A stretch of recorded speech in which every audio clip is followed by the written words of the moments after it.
How's it going, everyone? We're here for another skin update, and we're going to start out with this really awesome looking set of high qual. So this is one I've been wanting to go ahead and show off for quite some time, and as you take a look at it here, it is really good.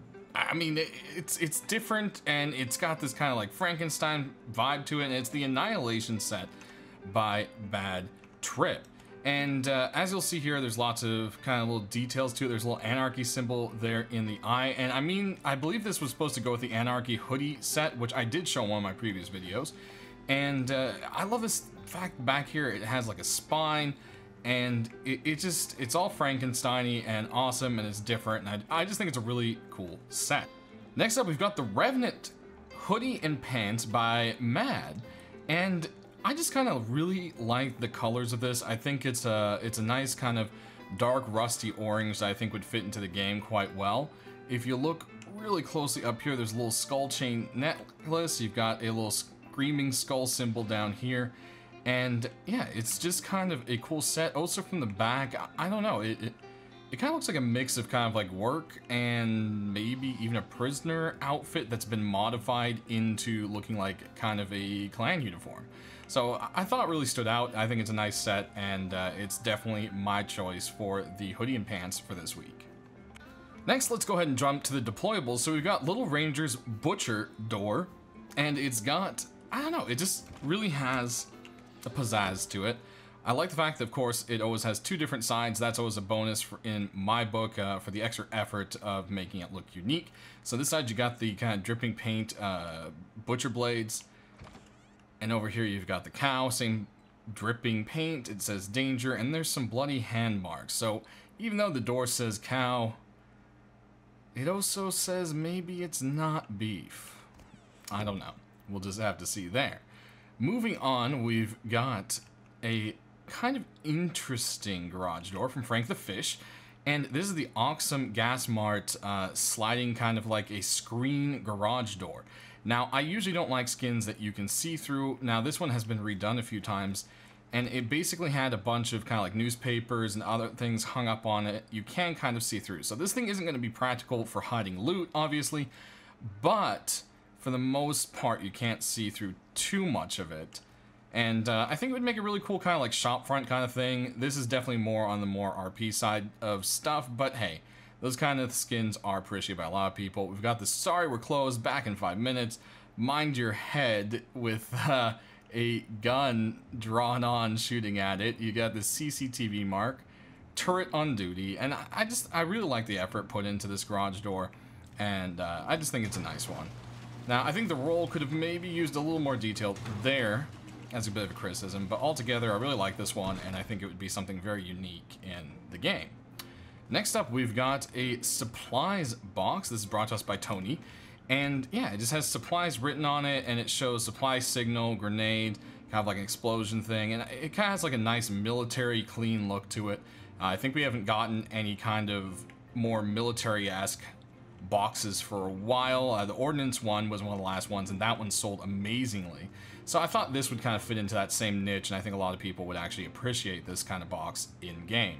So that's why we went ahead and chose this one. Lastly, we've got a table skin. Tables are a little bit of a weird thing. There's not a whole lot of skins for them out there, and because of that, the skins are kind of expensive and rare. This is the Finders Keepers, brought to us by Shedmon, and it's got kind of like a nice little wooden bark around it. It's got some half metal legs, half wood. I like that kind of thing going on, but the real part of it is looking at the table. It's got all these little details. It's got things etched into it. There's pliers with bloody teeth. Someone's been interrogated.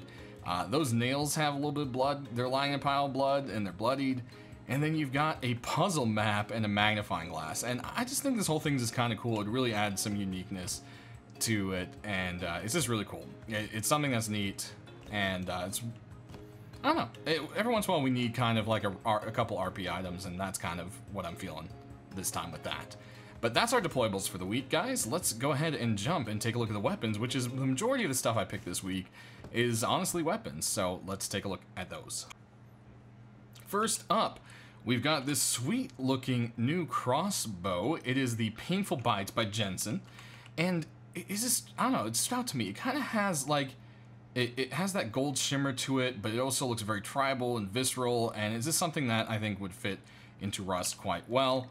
And yeah, it's just really nice. I like this one. It caught my attention, and just that kind of visceral aspect to it I think fits into Rust quite well.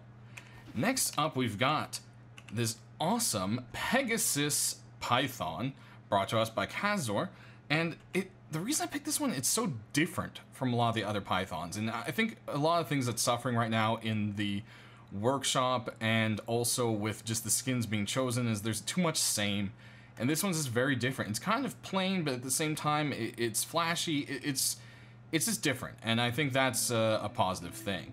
Plus, I kind of like the purple with the flame. I am a bit of a person that tends to lean towards flames. Aim down the sight, you got a nice little star right there, and yeah, it's got a little Pegasus Mustang kind of. It kind of looks more like a Mustang, honestly, there. But I guess, you know, with the name Pegasus, we'll go with that. But definitely a neat looking Python. Next up, we've got this double barrel brought to us by Stab, and this one is called the Clementine. And it's just a very military, very industrial kind of looking shotgun skin for the pumpy, and I really like it. It's just, we haven't gotten any pump skins for a while.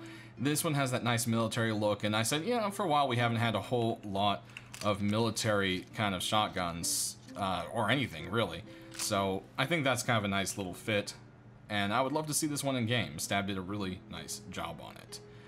Next, we've got a MP5 skin that's quite old, and the reason I like this one is because it's part of the Bandito set that Estivos made a while ago, and I feel like we haven't gotten any good MP5 skins for a while, and this one is just kind of, it was looked over, it fit into a lot of the other skins that got accepted from the set, and I think it'd just be really nice to see it in game.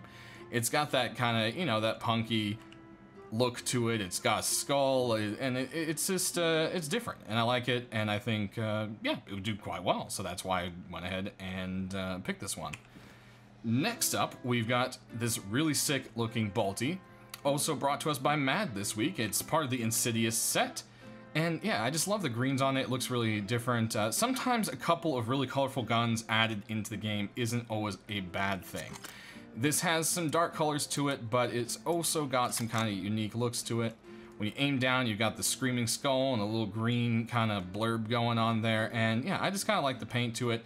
If you look carefully, you can see it has a bit of a face. There's an eye and some teeth going on with it, and I think it's a unique Balti. With the color, there aren't a whole lot of bright Baltis, and I think that's a thing that will give a good selling point to this one as well. So lastly, we've got one more. It's the LR here we'll switch to, and this is one of the kind of like tempered skins, but this is actually a tempered steel, and this one is brought to us by Lr-300, which the previous tempered one was also, but this is kind of like a revamp. It's been made better. I think it looks 1,000 times better, and that tempered steel looks, it's just nice. You go ahead and aim down here, you got like an eagle and a star, and yeah, is this, again, tempered skins sell amazingly, so that's why I would definitely love to see this one. And that brings me to the tempered SMG we almost skipped over. This is a really old skin, but why not? We're talking about tempered skins anyways. Why not get them all in, just like the polymer skins? I would just love to see a couple of the other guns that don't have polymer skins get some, and then see those in game. And I would love to see the rest of the tempered looking stuff make it in as well. This one is, you know, an oldie, but it's a good one from Milo, and I would definitely love to grab this one. And if anything from the past, the tempered skins end up in the $50 plus price range. Go ahead and look on the marketplace. It's pretty crazy, so there's no doubt it would be a great seller. So that covers it for this week, guys. I hope you liked the skins. I definitely always enjoy picking them out. Let me know how you feel about them down in the comments section below. Check them out on the link provided in the description, and give them a vote if you like them. We will see you later this week for the actual skins that are accepted into game, as always, and keep an eye out for any kind of update videos around Thursday at the same time. Thanks for watching. We'll see you then. Have a good one.